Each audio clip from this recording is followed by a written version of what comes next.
शब्दसुरांच्या ओंजळीतूनी रंगच आयुष्याचे.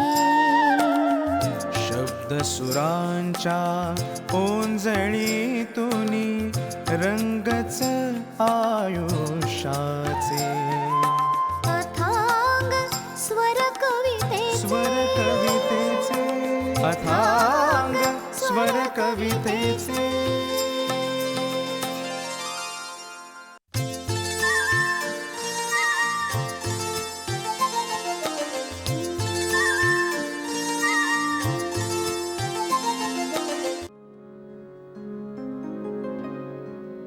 कधी बहर कधी शिशिर परंतु दोन्ही एक बहार.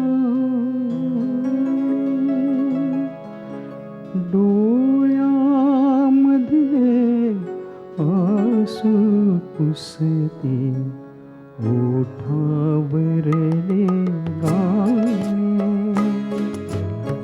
डोळ्यामधले आसू पुसते ओठावरले गाणे.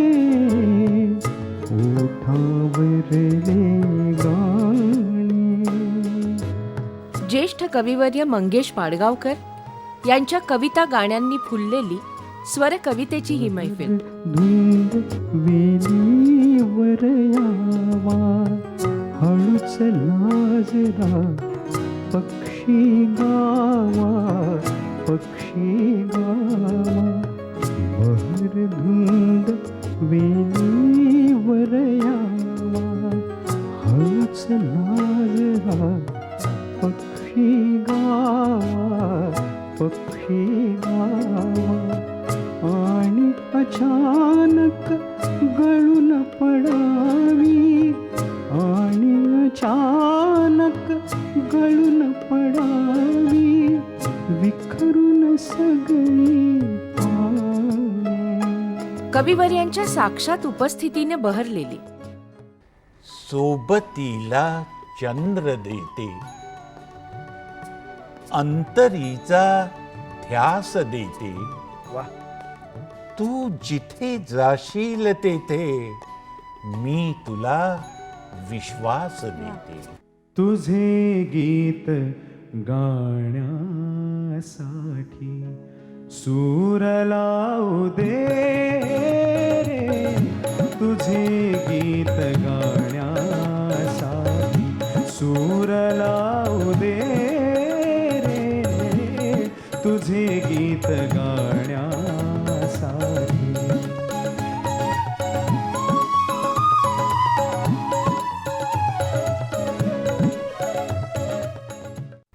कवितेचं नाव आहे पाऊस. कुमार गंधर्व यांस. झाडे गदगदा हलवणारा वनघोर पाऊस. झाडे गदगदा हलवणारा वनघोर पाऊस. थेंबांचा अपार उत्सव मनस्वी पानापानातून. फांद्यांच्या हिरव्या जत्रेत गरगरणारे बिलोरी पाळणे. आत्मा पिसाऱ्याहून फुलवणारा मुक्त मनमोर पाऊस. क्या बात है, वाह वाह. शब्दा वाचून कळले सारे. शब्दांच्या पलीकडले शब्दांच्या पलीकडले. प्रथम तुला पाहिले आणिक घडून येते घडले. घडून येते शब्दा वाचून कळले सारे शब्दांच्या पलीकडले. तू असतीस तर झाले असते गडे उन्हाचे गोड चांदणे. तू असतीस तर झाले असते गडे उन्हाचे गोड चांदणे. मोहरले असते मौनातून मोहरले असते मौनातून एक दिवाणे नवथर गाणे. तू असतीस तर श्रावणात घन निळा बरसला. श्रावणात घन निळा बरसला. रिमझिम रेशीम धारा. कविवर्य पाडगावकरांचे जादूभरे शब्द रसिकांना चिंबत करतातच, पण घेऊनही जातात शब्दांच्या पलीकडल्या अथांगतेत. पिसारा श्रावणात घन निळा. अशी ही तृप्त करणारी स्वर कवितेची मैफिल. अथांग स्वर कवितेचे. खरं काव्य आणि खरं जगणं हे कधी जुनं होत नाही. जसं आकाश कधी जुनं होत नाही, समुद्र जसा म्हातारा होत नाही. मला असं वाटतं की असे जे श्रेष्ठ कविवरी असतात ही सुद्धा आपल्यासाठी आकाशासारखी असतात आणि आपल्याबरोबर कायम सोबतीला असतात. आता जी कविता आपण स्वर कवितेचे या आपल्या मैफलीमध्ये घेतो आहोत, ही या मैफलीत त्यांना विनंती करण्याचं कारण हे आहे की आपली जी मैफल आहे ती गाण्यातली कविता उकलत उकलत पुढे जाते, पण तरीसुद्धा कवीचं कलावंताचं सुद्धा एक वेगळं दुःख असतं. काही दुःख अगदी लौकिक असतात की भाजी नाही मिळाली, दूध तापवता नाही आलं, काय हो की नाही, इलेक्ट्रिकचं बिल भरायचं राहिलं, ही दुःख. पण कलावंताचं जे दुःख असतं ते एक सर्जनशील असतं, त्याच्यातून काहीतरी पातं फुटतं. तर एक विचित्र दुःख आहे. मग एकीकडे एक सामान्य मनुष्य आणि त्याच वेळेला त्यांच्यातला एक श्रेष्ठ कलावंत यांचं काही द्वंद्व चाललेलं असतं का, तर त्यातून त्याचं चिंतन व्यक्त होईल आणि आपल्या रसिकांना ही कविता ऐकायला आवडेल. अगदी. पाडगावकर साहेब, मी विनंती करतो की दुःख या कवितेविषयी आधी थोडंसं बोला आपण आणि नंतर ही कविता. खरं म्हणजे या कवितेविषयी बोलताना प्रवीण दवणे ते प्राध्यापकच आहेत. अतिशय सुंदर या कवितेच्या आशयाचं विवेचन त्यांनीच केलेलं आहे. वा. आता हे दुःख या कवितेमध्ये असं आहे की हे विचित्र दुःख असे मी म्हटलेलं आहे. पहिल्यांदा कविता वाचतो. अगदी. या माझ्या पंखांनी उडण्याचे वेड दिले, पण माझ्या हातांनी घरटे हे निर्मियले. जगण्याची ओढ अशी उडण्याचे वेड असे, घरट्याच्या लोभातही गगनाचे भव्य पिसे. व्योमातून उडताना ओढीतसे मज घरटे, क्या बात आहे. अन उभेत घरट्याच्या क्षुद्र तेच मज गमते. हे विचित्र दुःख असे, हे विचित्र दुःख असे, घेऊन उरी मी जगतो, घरट्यातून गगनातून शापित मी तगमगतो. अशी ही कविता आहे. वा. या कवितेतलं हे दुःख मी विचित्र म्हटलेलं आहे. हे विचित्र का दुःख, याचं कारण या कवितेतले हातही माझे आहेत आणि पंखही माझे आहेत. क्या बात आहे. वा. हे दुःख कोणीही माझ्यावर लादलेलं नाहीये. हात माझे, पंख माझे, त्यातूनच माझंच हे दुःख निर्माण झालेलं आहे. हा संघर्ष निर्माण झालेला आहे. एके ठिकाणी जगण्याचा आणि एके ठिकाणी उडण्याचा या संघर्षाचं प्रतीक म्हणून मी याला विचित्र दुःख असं म्हटलेलं आहे. वा वा क्या बात वा आहे. वा. प्रवीणजी एवढे ज्येष्ठ कवी आणि त्यांचं मोठं पण की ते म्हणतायत की तुम्ही सुंदर विश्लेषण करा. क्या बात आहे. किती मोठा असा लेखनपट या कविवर्यांचा आहे.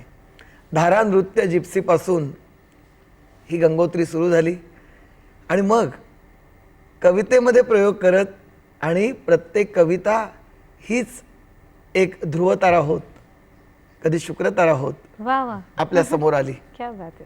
बोलगाणीमधून त्याने अक्षरशः तुमच्या माझ्या साध्या संवादाचं सुद्धा गाणं केलं. आणि किती चित्रदर्शी अशी रचना आहे. जीवनाबद्दलचा अत्यंत अतूट असा विश्वास आणि जगण्यावरचं अतोनात प्रेम आहे. तर या सगळ्या प्रेमाची सोबत घेऊन ही आपली आनंद यात्रा एका आनंद यात्रिकाच्या बरोबर सुरू आहे. आणि स्वरकवितेचं हे भाग्यच आहे मगाशी आपण म्हटल्याप्रमाणे. तर आता असे ज्येष्ठ कविवर्य बरोबर आहेत तर काही कुतूहल तुमच्या संमतीने मला उलगडायचे अगदी. चालेल? हो हो. मला एक मनातलं विचारायचं आहे की शब्द मगाशी आपण म्हटलं की सामान्य व्यवहारातला शब्द आणि एक सर्जनाचा स्पर्श झाल्यावर शब्द कसे झळाळून उठतात ते, पण मुळामध्ये शब्दांचा लळा तुम्हाला कसा लागला? शब्दांचा लळा कसा लागला हे तसं उदाहरण देऊन सांगता येणार नाही. हां एक तर माझी आई कविता लिहित असे. मी अगदी लहान असताना ती मला कविता वाचून दाखवायची. हा हा हा हा. बालकवी क्या बात. गोविंदाग्रज, केशवसूत यांच्या कविता मी 5-6 वर्षाचा असताना तिच्या तोंडून ऐकलेल्या आहेत. वा त्यावेळी कविता कळण्याचं माझं वय नव्हतं, परंतु त्या कवितेचा जो छंद आहे, जो नाद आहे, तो कुठेतरी स्पंज जसं पाणी टिपून घेतो वा. हा हा हा. तसं माझ्या अंतर्मनाने कुठेतरी तो टिपून घेतलेला क्या असणार. बात आहे. त्यातून ही जी तुम्ही नाद म्हणता ती जाणीव मला तिथे कुठेतरी निर्माण झाली आणि ती स्वभावातच त्याचं आकर्षण असल्यामुळे ती सतत वाढत गेली. पडगावकर साहेब, आता ही शब्दांची सोबत घेत घेत सगळं जीवन टिपत टिपत आणि आयुष्य सुंदर आहे याची सतत जाणीव जपत आपली लेखन यात्रा आणि जगणं हे एकरूपच झालेलं आहे. पण मुळामध्ये एक श्रेष्ठ कवी आणि पुन्हा त्या कवितेची गाणी होण्याचं भाग्य झालेले कवी म्हणून खरोखर एक वेगळाच सन्मान आपल्याला लाभलेला आहे.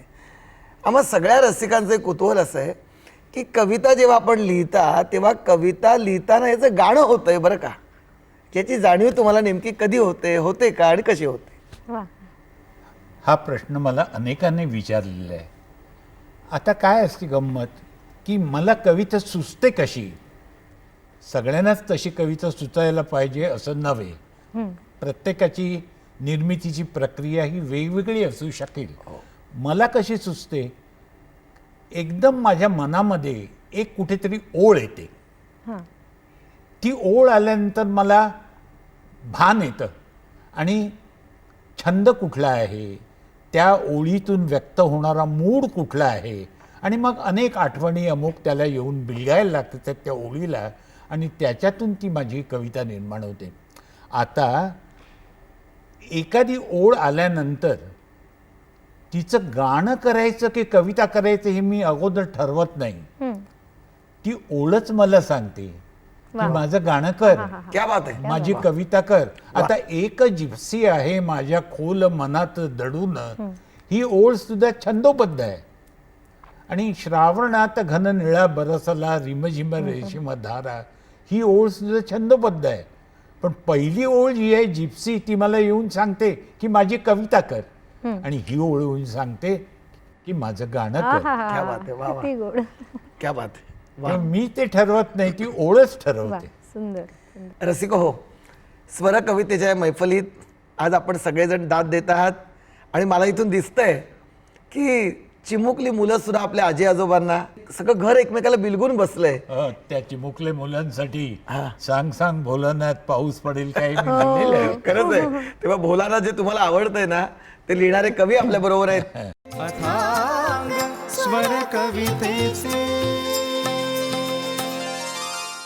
मित्र हो, तेव्हा सगळ्या घराचंच आता गाणं झालंय. मला मुद्दामून सांगायचं आहे आपल्याला हे, या मैफलीची जी सांगता आहे ती सांगता त्यांच्या एका कवितेनेच होणार आहे की जे आपलं आनंद गाणं झालं. मित्र हो, का जगायचं हे कारण ते देतात, त्याच्याविषयी आपण बोललो. पण या जन्मावर एकदा नव्हे अनेकदा प्रेम केलं पाहिजे हेही ते सांगतात.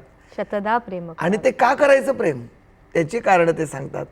आयुष्यात दुःख सगळ्यांनाच असतात, पण त्या दुःखाचं खत करून आयुष्याचं रोप अमृताचं करणारे पाडगावकरांसारखे एक शब्ददूत आम्हाला लाभतात. वा. आणि म्हणूनच हा परीस लाभला की आमच्या जीवनाचं सोनं होतं. म्हणून रसिक हो, आपल्या विनंतीवरून तिथून आम्हाला जे सांगताय ते ऐकू येते, म्हणून आपण जे गाणं अत्यंत लोकप्रिय झालं अरुण दाते यांच्या स्वरातलं आणि यशवंत देवांच्या संगीतातलं, तेच गाणं आज साक्षात कविवर्यांच्या तोंडून ऐकूया. आणि या गाण्याविषयी, शतदा प्रेम करावे या गाण्याविषयी आपण थोडं बोलावं आणि मग आपण या रसिकांचा आनंदाने निरोप घेऊ.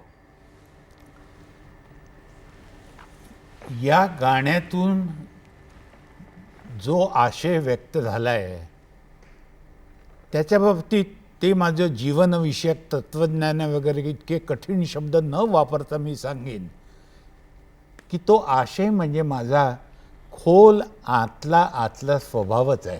वा वा, क्या बात आहे, वा. मला या जगण्यावर, या आयुष्यावर माझं खरोखरीच प्रेम आहे. यात कटकटी आहेत, छळ आहेत, त्रास आहेत. जगी सर्व सुखी असा कोण आहे, विचारी मना तूच शोधू न पाये, रामदासांनी सुद्धा म्हटलं. हे मला कळतं आणि मी अनुभवतो सुद्धा. तरीसुद्धा या आयुष्यावर, या माणसावर प्रेम करावं असं मला उपजतच वाटतं. वा वा. या जन्मावर, या जगण्यावर शतदा प्रेम करावे. चंचल वारा या जलधारा, भिजली काळी माती, हिरवे हिरवे प्राण तशीही रुजून आली पाती. फुले लाजरी बघून कुणाचे हळवे ओठ स्मरावे. या जन्मावर, या जगण्यावर शतदा प्रेम करावे. रंगांचा उघडुनी या पंखा, सांज कुणीही केली. काळोखाच्या दारावरती नक्षत्रांच्या वेली. क्या बात. 6 ऋतूंचे 6 सोहळे येथे भान हरावे. या जन्मावर, या जगण्यावर शतदा प्रेम करावे. बाळाच्या चिमण्या ओठातून हाक बोबडी येते, वेलीवरती प्रेम प्रियेचे जन्म फुलांनी घेते. नदीच्या काठी सजनासाठी गाणे गात झुरावे. या जन्मावर, या जगण्यावर शतदा प्रेम करावे. या ओठांनी चुंबून घेईन हजारदाही माती. या ओठांनी चुंबून घेईन हजारदाही माती. अनंत मरणे झेलून घ्यावी इथल्या जगण्यासाठी. अनंत मरणे झेलून घ्यावी इथल्या जगण्यासाठी. इथल्या पिंपळ पानावरती अवघे विश्व तरावे. या जन्मावर, या जगण्यावर शतदा शतदा प्रेम करावे. कविवर्य आज इथे आलेत, त्यांना आपण धन्यवाद देऊया. आपण इथे आलात आणि आमच्या स्वरकवितेच्या मैफिलीचं भाग्य उजळलं. खूप खूप धन्यवाद. नमस्कार.